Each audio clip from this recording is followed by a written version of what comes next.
Hello friends, good morning to everyone. आज आपण बघणार आहोत पदार्थ विज्ञानमधील एक छोटासा टॉपिक, कार्यकारण भाव सिद्धांत. तुम्हाला प्रश्न पडला असेल की कार्यकारण म्हणजे काय? चला तर पाहूया कार्य व कारण म्हणजे काय. कारण कार्याच्या उत्पत्तीपूर्वी जे निश्चित स्वरूपात असते ते कारण होय, तर कार्य कारणापासून जे उत्पन्न होते ते कार्य होय. उदाहरणार्थ बीजापासून वृक्षाची निर्मिती. यामध्ये बीज हे कारण आहे, तर त्यापासून उत्पन्न झालेला वृक्ष हा कार्य आहे. म्हणजेच विश्वात घडणाऱ्या प्रत्येक घटनांचे कोणते ना कोणते कारण असतेच. कारणाशिवाय कार्याची उत्पत्ती होतच नाही. कार्य व कारण यांच्या परस्पर संबंधाचे ज्ञान होणे म्हणजेच कार्यकारण भाव होय. कार्यकारण भाव सिद्धांत हा सार्वत्रिक सिद्धांत आहे, जो प्रामुख्याने दर्शनाने स्पष्ट केला आहे. प्रत्येक परिणामाचे स्वतःचे विशिष्ट कारण असते आणि विशिष्ट कारण हे विशिष्ट परिणाम निर्माण करतात. उदाहरणार्थ पृथ्वी निर्माण. सूर्यमालेतील वायू व धूलिकण गुरुत्वाकर्षण शक्तीमुळे एकत्र येऊन पृथ्वीची निर्मिती होते. यामध्ये धुलीचे कण व वायू हे कारण होय, तर त्यापासून निर्माण होणारी पृथ्वी हे कार्य होय. यांच्यामधील परस्पर संबंधाचे ज्ञान म्हणजेच कार्यकारण भाव. दर्शनातील सिद्धांताचे मूळ कारण हे कार्यकारण भावच होय.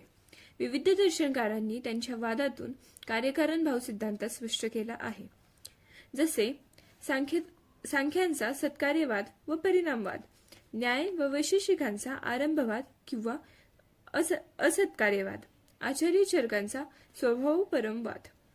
त्यामध्ये सांख्यांनी त्यांच्या सत्कार्यवादामध्ये कार्याची उत्पत्ती होण्यापूर्वी कार्य हे कारणामध्ये सतस्वरूपात म्हणजेच अस्तित्वात असते असे सांगितले आहे. उदाहरणार्थ मातीपासून घटनिर्मिती. त्यामध्ये माती हे कारण होय, तर घट हे कार्य होय. सांख्यांच्या मते कारणामध्ये घटनिर्मिती म्हणजेच कार्याची निर्मिती असलेला अंश सतस्वरूपात उपस्थित असतात.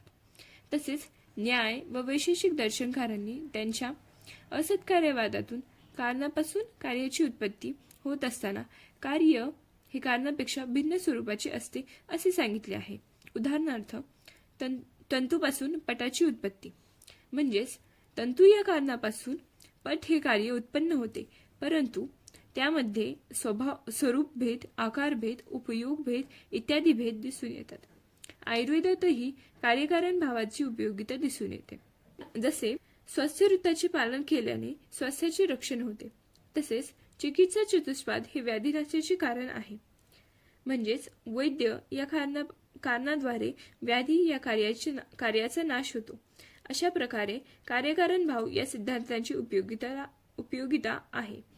धन्यवाद.